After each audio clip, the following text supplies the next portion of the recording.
Are we live now, Justin? I don't know if there's like a cue or something I'm supposed to watch out for. Okay. Hi, everyone. My name is Riley Snyder. I'm one of the co-editors here at the Nevada Independent. Thank you for joining us today. We're joined by our legislative team, Tabitha, Eric, and Isabella, who have spent the last 120 days in Carson City reporting on the Nevada legislature and worked some very long days over the weekend and into midnight on Monday to report on everything that had happened. And it was kind of a weird ending. Like this was my fifth session. I started reporting in 2015, and I was there for Sine Die, which is just Latin for kind of the end of the session. And it was a very odd vibe, I think is the best way to describe it. So I guess I'll just kick it off to you three. Can you kind of walk us through what exactly happened at like 11:50 in the Senate on Monday as we were heading towards the end of the session?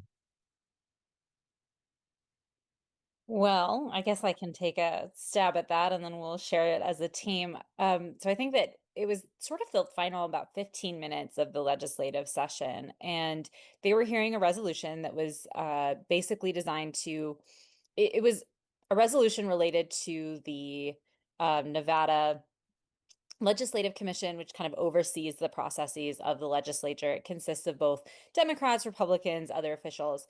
And the resolution that was kind of on the floor and for discussion was Senate Concurrent Resolution 8. And essentially what that would have done was it would have reduced the number of Republicans on the commission from 3 to 2. And I think that there was sort of frustration from Republicans over the measure for not having received a hearing. I mean, the bill language wasn't yet available to the public, or sorry, not bill, but resolution language wasn't yet available to the public. And I think that Republicans were concerned about the changes that were being presented. And so when it came up, Senator Ira Hansen said we need to, issued a procedural motion, but there there was a lot of confusion about what was supposed to be done and what wasn't supposed to be done, but he ended up essentially filibustering for the last 15 minutes of the legislative session. There was a slow vote from Senator Lori Rogich as well that kind of took up time and essentially meant that anything that was remaining on the floor wasn't able to be heard or dealt with because the legislature is mandated to end at midnight on Sine Die. Yeah, so I guess like set the scene for us, Eric and Bella. Like it's 11 o'clock. Where were you guys in the building? Like what was kind of the vibe as we were kind of like racing towards midnight? Can you kind of describe like what you were seeing being there in the legislative building in Carson? Yeah, so we were stationed kind of for people who are aware of the building in between the assembly chambers and the Senate chambers. And I think what was on everyone's mind as the night progressed is that like we don't have enough time to pass everything that we think people want to pass because it was getting closer and closer to midnight, which after which bills aren't able to pass anymore. And we saw people, officials from the governor's staff and officials from the Democratic Party caucuses running back and forth, literally from chamber to chamber, as they tried to figure out what was going on. It kind of ebbed and flowed in terms of whether it was just pure silence or pure chaos. There were times when both chambers were out of session, out where it had recessed to kind of hammer out what seemed to be the last remaining priorities. But it was my first session, and I didn't really know what to expect. And it definitely seems like this was a unique vibe in the final minutes of the session. Yeah, I completely agree with Eric. There was a lot of chaos and back and forth, and some of the lawmakers didn't even really seem to understand what was going on. Very chaotic, but things settled down in the end. Yeah, I remember I think we had a debate in the story if we were going to describe members of the governor's staff as rushing, like they were walking really fast. Does that count as rushing? So that's the kind of conversations we were having at like 12:30, trying to get our final story out. I don't know if our readers or listeners have seen this, but the Lieutenant Governor Stavros Anthony usually presides over the Senate.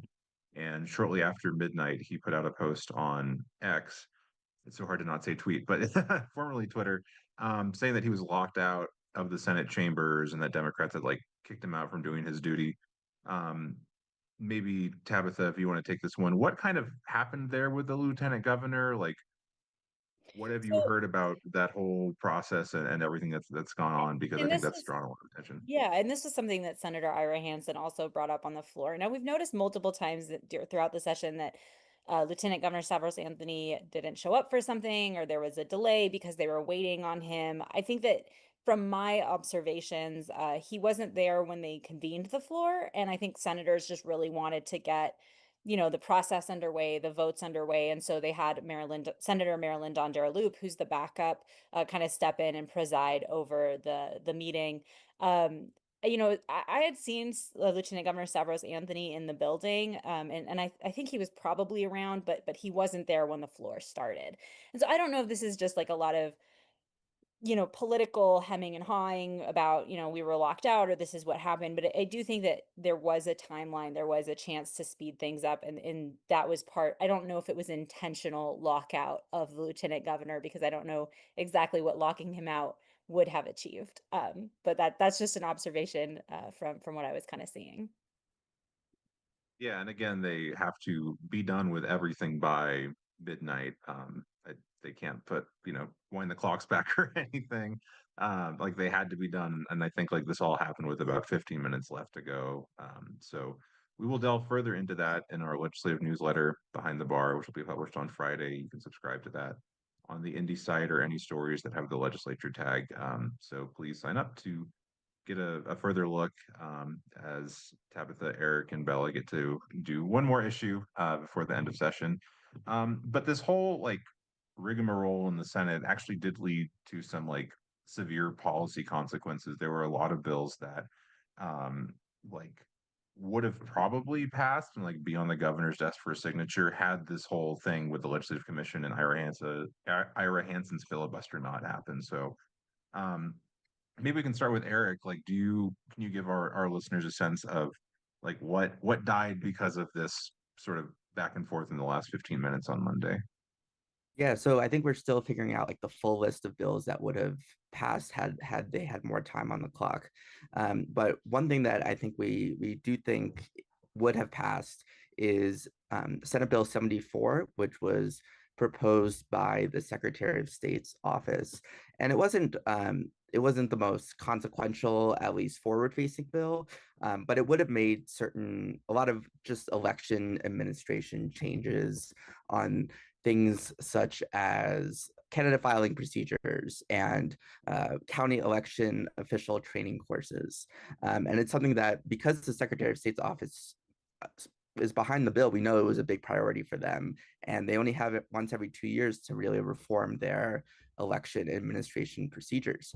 But what happened with that bill is it actually did what happened with that bill and other bills that we suspect would have passed in the final minutes of the session is that it did actually pass both chambers. But what happens is when one chamber makes changes to a bill, the other chamber has to agree with those changes for a bill to move forward and eventually reach the governor's desk. It's what's called the concur or recede process. Concur being they agree with the changes, recede being they do not agree with the changes. For this bill, changes made on the assembly side were not able to be concurred with on the Senate side, which eventually resulted in it not passing both chambers and reaching the governor's desk. Yeah, and that's really important to note, Eric, because I think people might be confused of like, well, a bill passed out of both, like why does it not being approved? But because there's amendments made on either side, like that kind of procedural step of approving or disapproving amendments can like sink a bill if we end up with like a 20-minute filibuster in the last 20 minutes.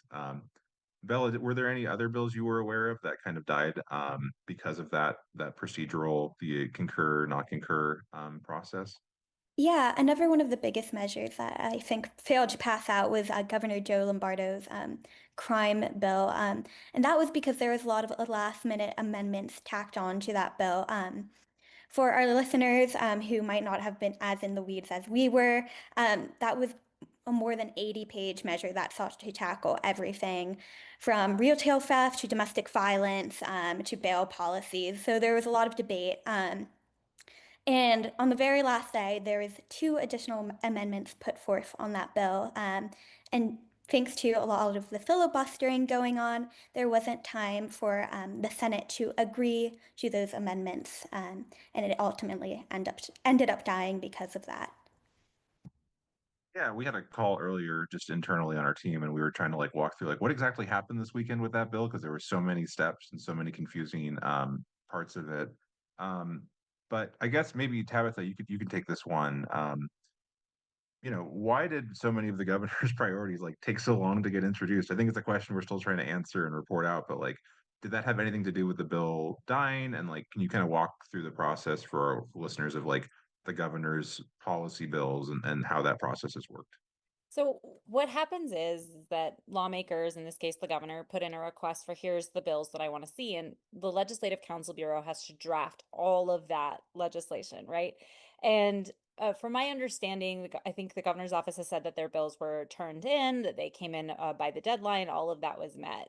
And then, but what we saw was is that language didn't arrive until toward the very end of the session, right? The last few weeks of the legislative session. And there's not a lot of time to go through these omnibus measures. I mean, we saw Bella mentioned 80 pages for crime, but then there's also massive changes proposed to healthcare, education. I mean, these are Governor Joe Lombardo's priority pieces of legislation. So when they came forward, lawmakers had to go over them. There were, they have to decide, will we amend them? Will we change them? How does that work? That takes a lot of time. And as the session draws to a close, there's not a lot of time. And so I know that Senator Melanie Scheibel, who's the chair of Senate Judiciary, she was working with the governor's office on amendments to the crime bill. She was also working with other stakeholders who had said they'd been left out of the process. I'm thinking the ACLU of Nevada and also criminal justice advocates, public defenders, those types of groups. So there were a lot of conversations that were still happening. The amendment to the crime bill in particular came on Sunday,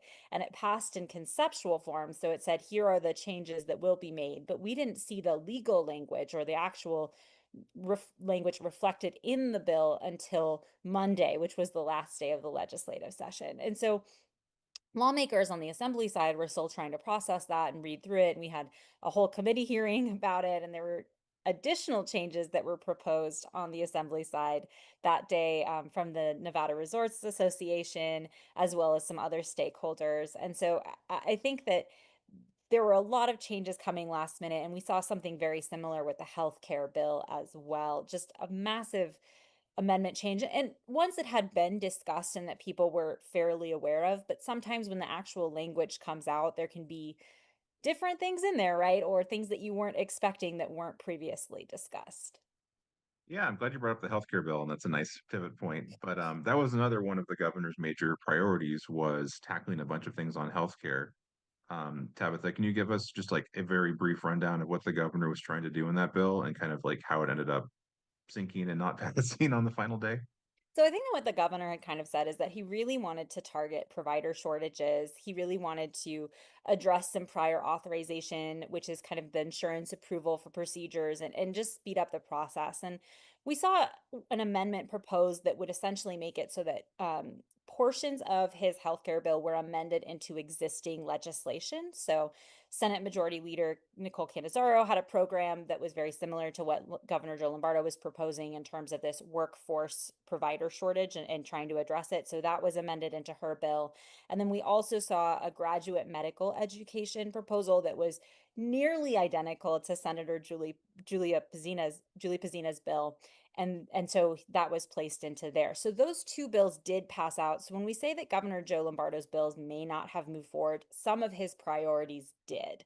But the biggest surprise, and this is one that there were some rumors floating around, but we couldn't get confirmation of, was that Senator Fabian Doñate had proposed an amendment to the governor's bill with some of the changes that were discussed, by lawmakers when they were hearing it. But it contained a big proposal that was an absolute no-go for Republicans. And that was a provision surrounding freestanding ERs or freestanding emergency rooms. And what that provision did is that it would have banned freestanding emergency rooms within a certain radius of existing hospitals or emergency rooms. Critics had kind of said that this was basically a way to effectively ban freestanding ERs, whereas proponents of it said freestanding ERs need to be held accountable. There's often overbilling errors with them. We have to address it.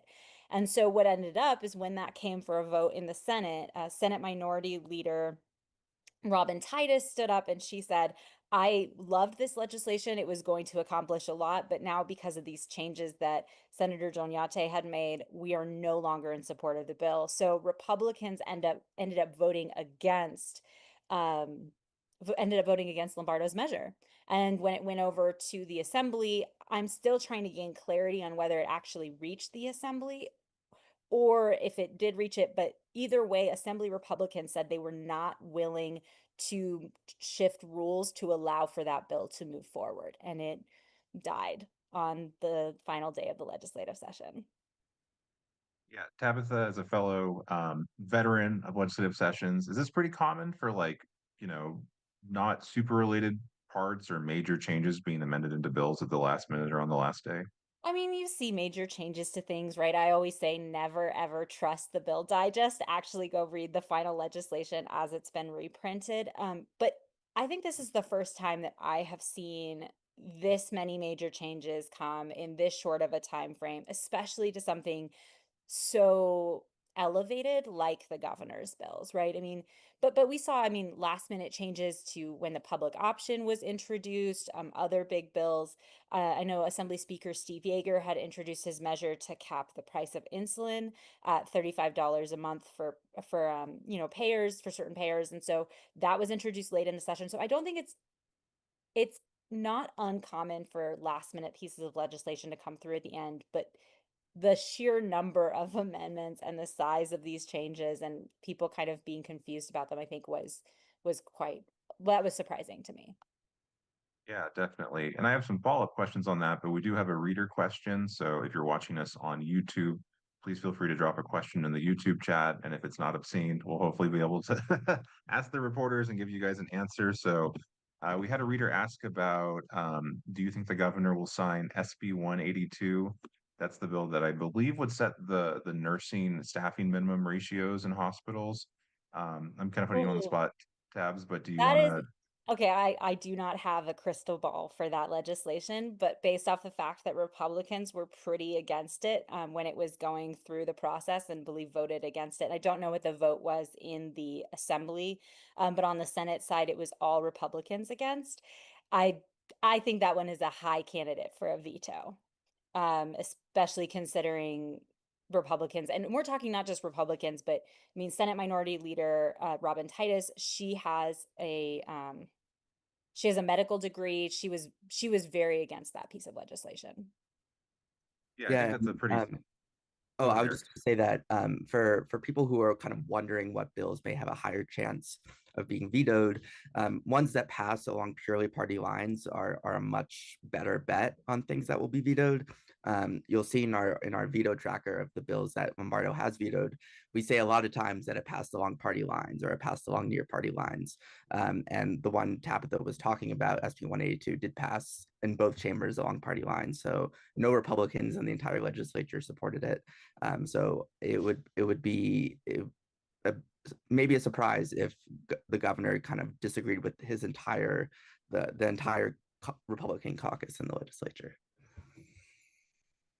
Yeah, I don't want to put any of you on the spot, but just so people understand like the veto process, do any of you have the facts memorized as to when the governor has to issue the veto statements?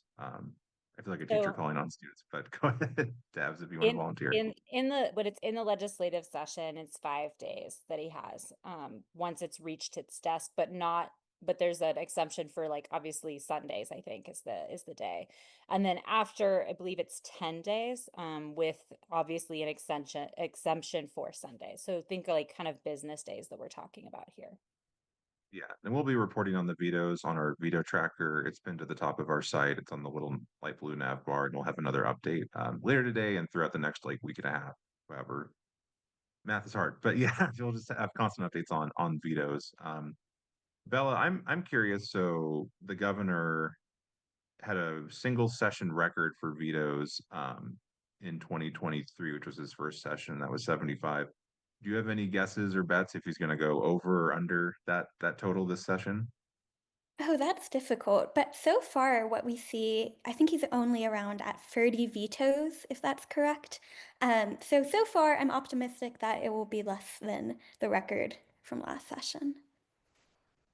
Yeah, and I guess depending on where your partisan allegiances lie, you're either rooting for breaking the veto record or for less. But it's a fun over/under question to ask. I think in the press room we said it at like, well, I said it at like 40 something. So we'll see. Um, for Bella and Eric, I'm curious to hear from you two, and I think you both have sort of alluded to this in answers to previous questions, but this was your first session in Carson City. Can you maybe starting with Bella and then going to Eric, tell us kind of what you were expecting out of the legislative session and sort of how it lived up to those expectations? Any like survival hacks or things you found out that were helpful to kind of make it through the final days, or things you want to share with our listeners? I think something Eric and I, and maybe Tabitha as well, had a lot of conversations about was just how calm the session felt up until the final week when everybody was really hammering to get all of this legislation out, and there were so many last minute changes. But I think overall it's been a really positive experience. And it's been very insightful. I think Nevada's legislature is a bit different because it does operate every 2 years. So there's a lot crammed into those 120 days. Yeah, I think going into the session, I expected to not have a life for all of May. But it turned out that I only didn't have a life for like the last week and a half.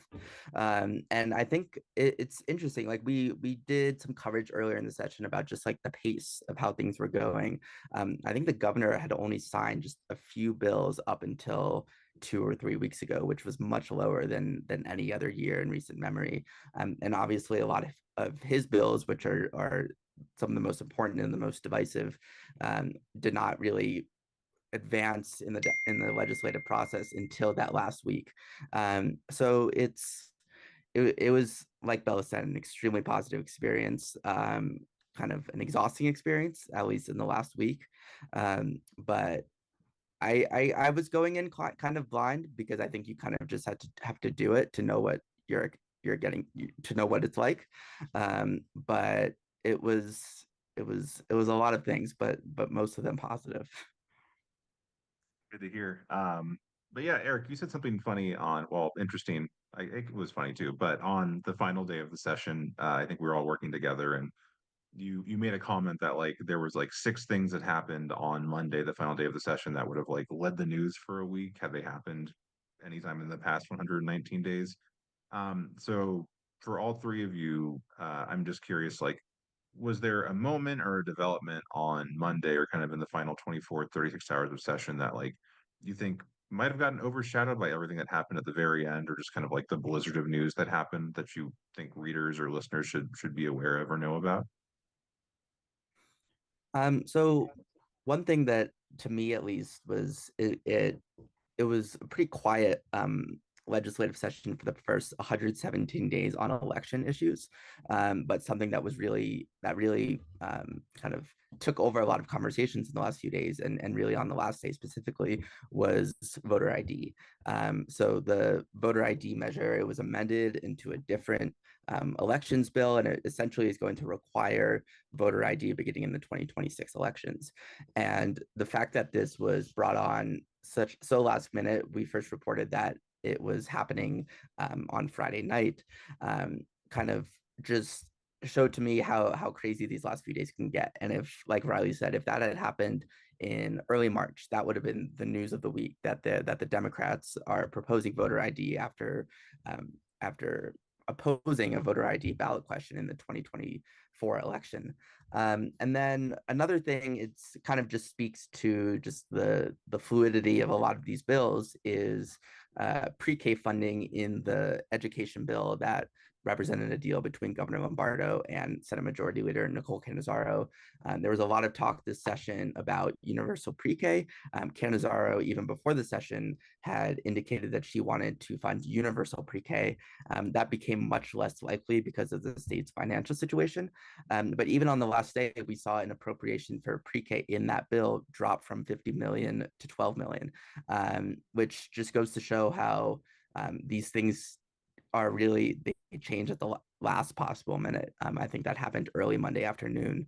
And then there were some other things that Tabitha reported on related to room cleaning that was very interesting, especially on an issue that appeared to be kind of done after the first month of the session. And not many issues are done after the first month of the session, as we have learned.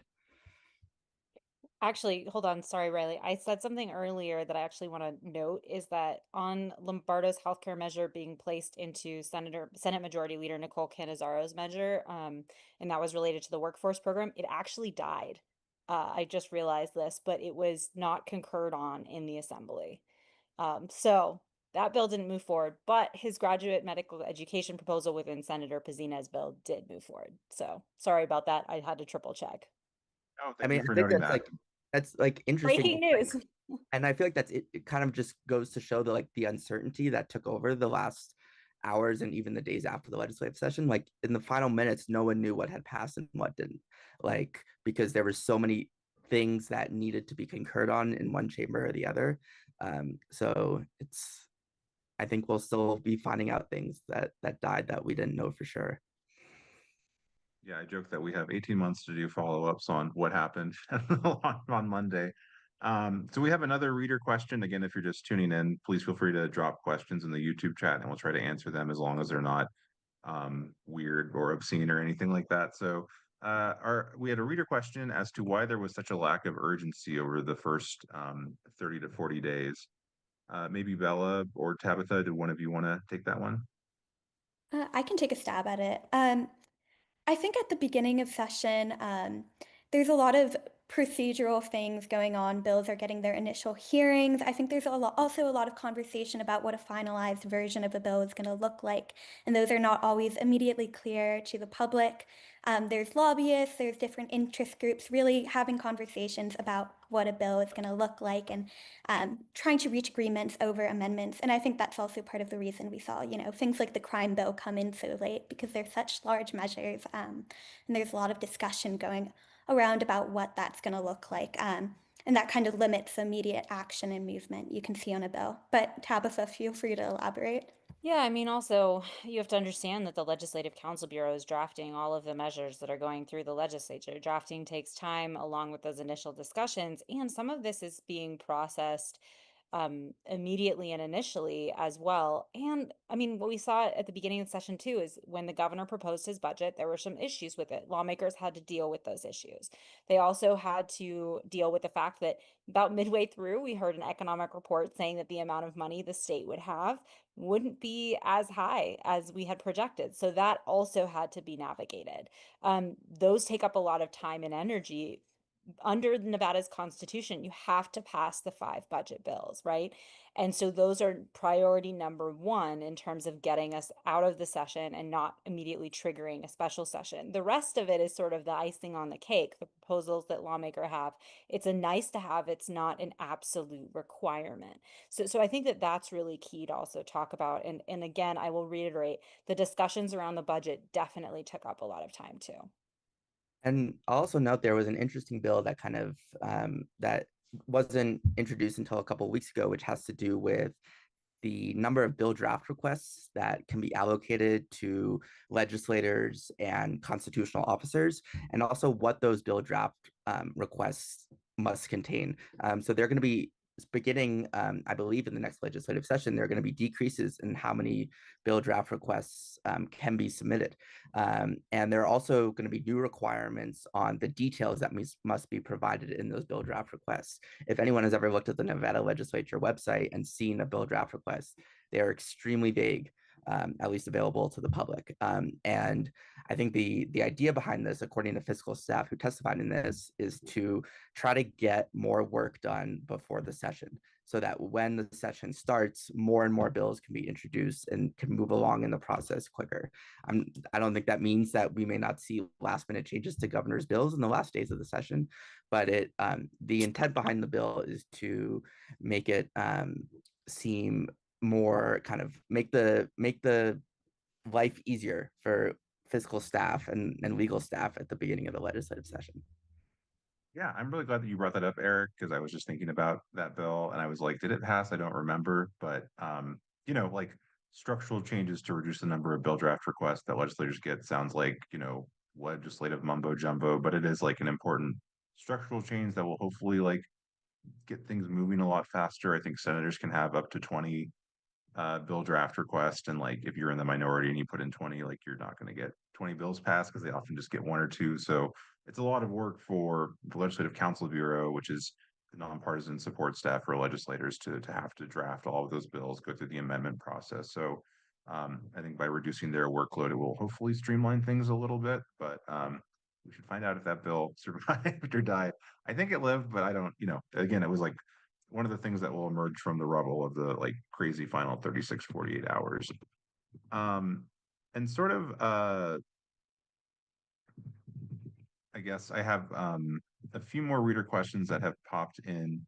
Um, One reader wants to know, again, thank you for flagging this, tabs. And again, if you're watching on YouTube, please feel free to submit questions. We'll again try to answer them as best we can and as quickly as we can. But the question that we got was about boards and commissions. So this is an Eric question. I guess as briefly as we can, it's a very long saga about boards and commissions, but can you just for people not familiar, explain a little bit about the current state of boards and commissions, what the governor's office tried to do, and how those efforts worked out this session?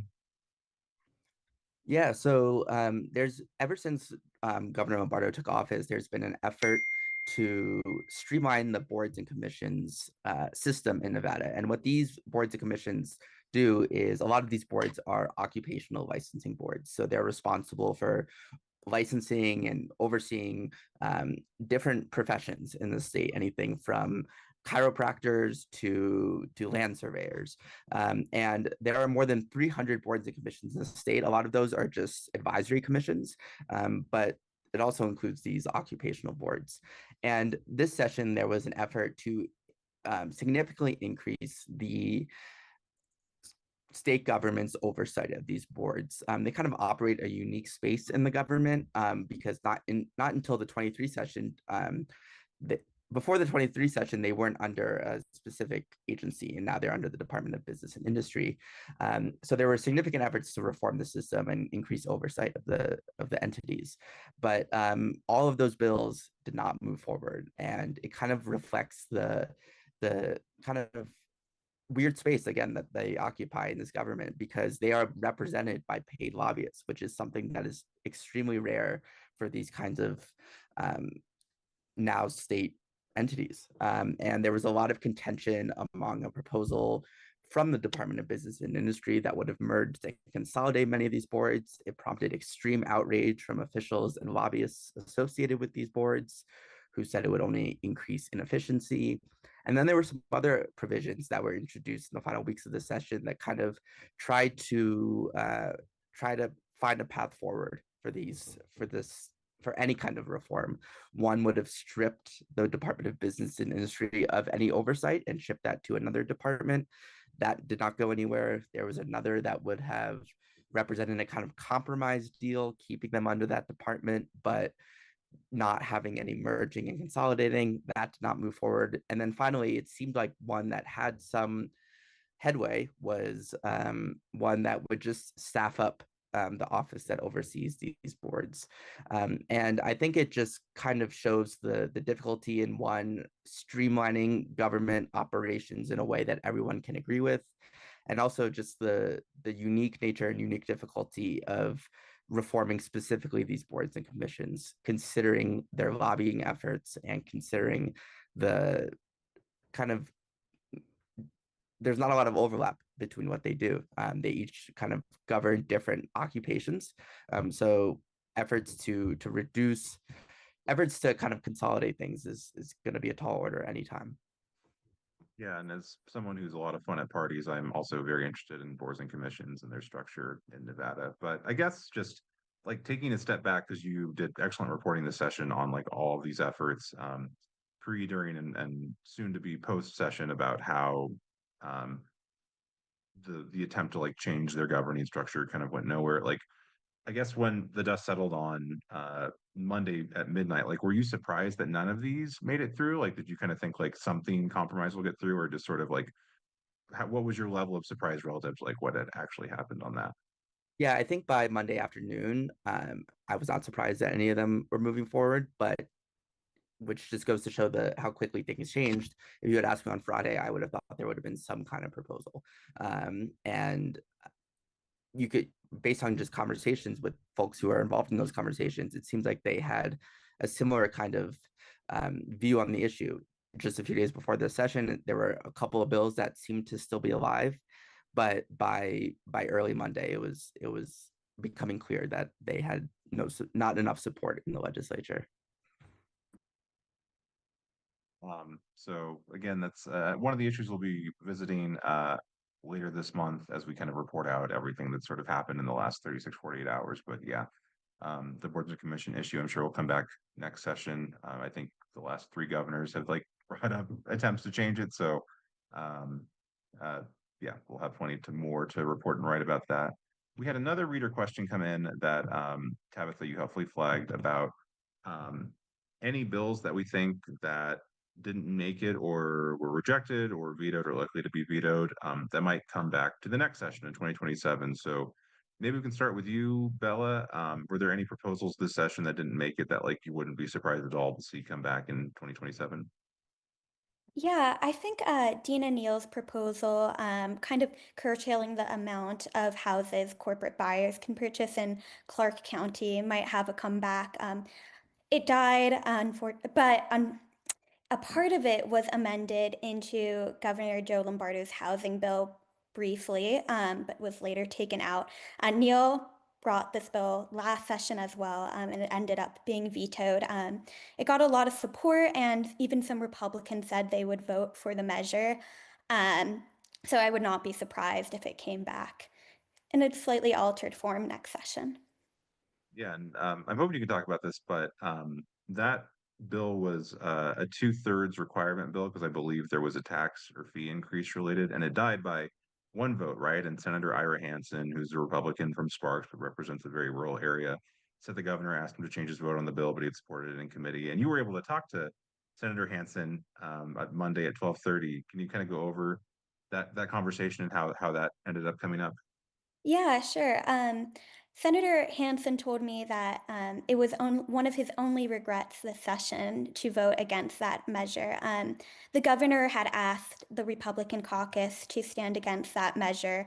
And so, although Ira Hansen supported it, he said that he was going to stand with the governor and vote along party lines. I want to note that I think there's a really interesting political implication that we're seeing here, right? Like if the bill had made it to Governor Joe Lombardo's desk, he likely would have vetoed it, which would have become a campaign issue in his reelection bid in 2026. So a lot of what we're seeing with these vetoes and these bills coming back, it's all related to what is going to stick in campaign messaging.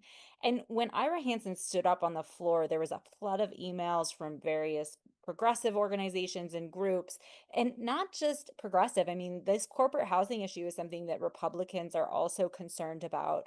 And I think that Ira Hansen may have touched off something that will come back in the election cycle in the future.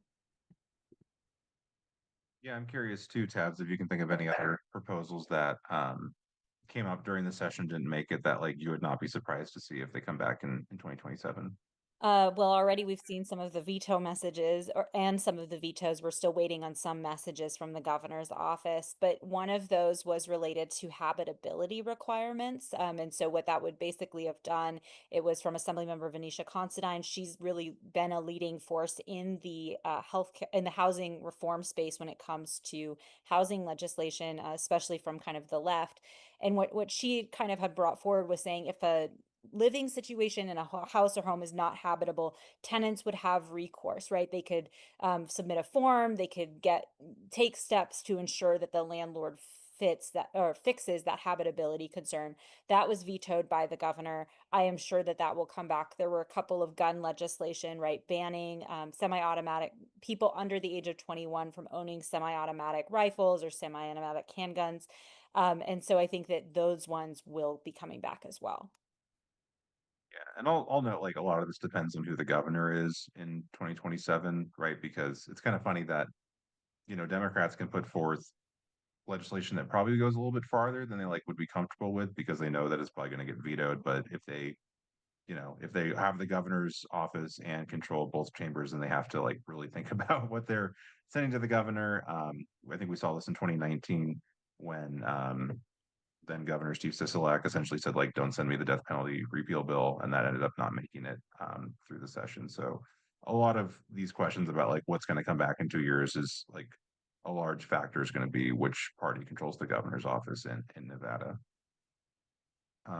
I have no clear segue to this, but like one thing that came up a lot on Monday after midnight was like, is there going to be a special session? So as you all have said, like all of the budget bills got passed, so they don't have to have one, but just with some of the governor's priority legislation on criminal justice and healthcare not making it all the way across the finish line. What have you guys heard about the potential for any sort of special session in the immediate aftermath of things wrapping up on Monday? Well, I think from what we've heard, and this is from various sources, but is there's not a planned special session right now. It was interesting because Governor Joe Lombardo put out a statement saying, my priorities in housing and education made it through. His education bill did not pass, but portions of it were amended into Senator Canizaro's Senate Majority Leader Nicole Canizaro's bill. That did pass. So I think for him, those were two big things that made it out that he can kind of tout, and some other priorities as well also got across the finish line. So I think the question is going to be, is the crime bill enough to sort of maybe trigger a special session in the future? I also think we'll probably have a special session after whatever happens with the federal government happens, in terms of the budget, because if there are budget cuts that affect Nevada, about a third of our state budget relies on that federal funding, we'll likely have to come in and make adjustments to the state's budget. Yeah, and the Economic Forum, which was on May 1st, feels like it was 1 million years ago. But Eric, I'm wondering if you can just like, if you remember at all after, the 7 years of news that happened in the last 30 days, kind of where did the forum, for those of you who don't know, it's a panel of 5 economists who like set the state's projected tax income, and that's what lawmakers and the governor have to base the budget on. Why did the idea of a special session kind of come up out of their projections, if you recall that? Yeah, so for the first time since the 2009 recession, the Economic Forum projected or decreased its projections that they originally made in December about how much tax revenue will be brought in the next 2 years. And the decreased projection was about $190 million. And that just goes to show that there is some economic uncertainty on the horizon. They were not shy about the reasons for that. They cited federal policies and the Trump administration's economic policies, specifically tariffs. I think even in the last month, we've seen some of those tariffs be either struck down by courts or taken away, but it's anyone's guess what's going to happen with that.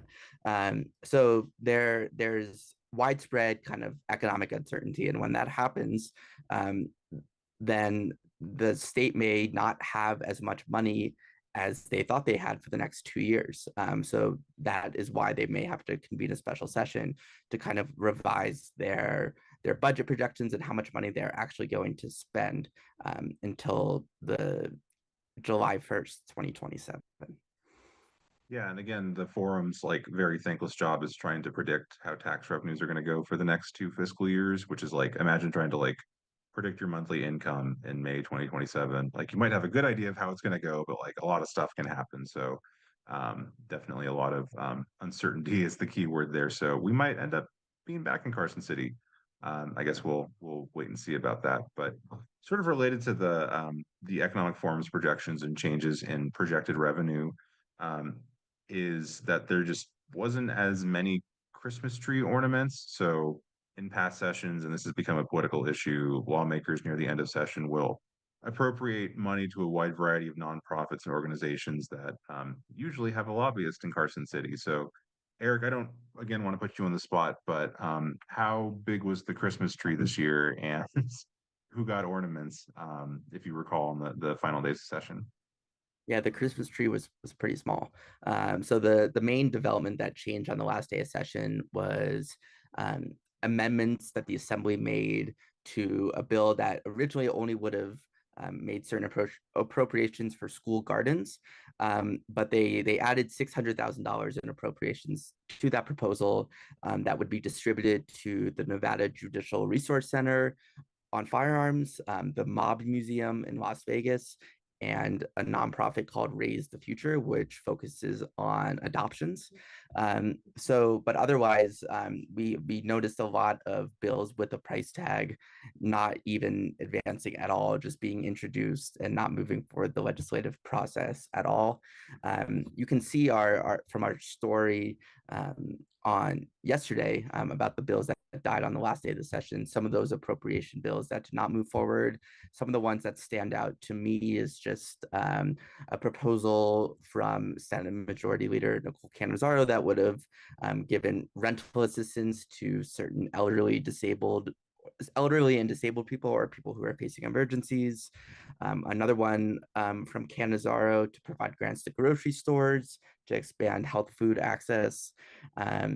$10 million for a jail in Mineral County, just all sorts of things that if the state had more optimism about its economic situation, probably would have passed. And I'm curious, Tabitha, if you can sort of compare this to how the process worked in 2023, when I think we had a much larger Christmas tree and many, many more ornaments. But yeah, how did, if you can recall 2 years ago, on like very little sleep, how does these sessions compare to each other? Well, last session in 20, I can't say last session anymore because this technically 2025 is the last session now. But in 2023, when lawmakers, they had a lot more money to work with, right? We had COVID funding, we had just like, we were rolling in the cash, right? And so I think once we had funded everything, lawmakers said, okay, what else might need to be funded? What else can we kind of give some appropriations to?